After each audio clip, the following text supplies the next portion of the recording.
Қаншаң білесің, егер өмірді қайта сүруге мүмкіндік берілсе, сен бұдан да көп іс тындыра алар едің. Бұл бір ақиқатты дәлелдейді. Біздің өмірде істегеніміз бен жеткен жетістігіміз мүмкіндіктердің тек мұзтаудың ұшы ғана.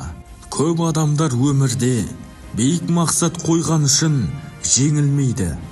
Олар жеңіледі, себебі мақсатты тым төмен қояды және сонысына жетіп тынады. Мен де өмірімнің көп бөлігінде дәл солай істедім. Ал кейбір адамдар мүлде мақсат қоймайды. Көпшілік өмірді тым тыныш, тым сақ өткізеді. Ештеңеге тәуекел етпейді, ештеңеге ұмтылмай.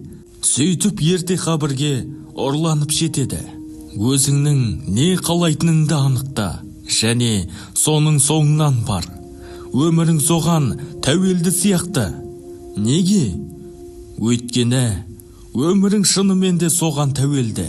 Сен қайда болдың? Неге дәл осындайсың? Және қайда бара жатырсың? Енді уақыт келді. Өзіңе үңілуге, ішкі даусыңды тыңдауға және бір шешім қабылдауға. Мен өз тағдырымның иесімін.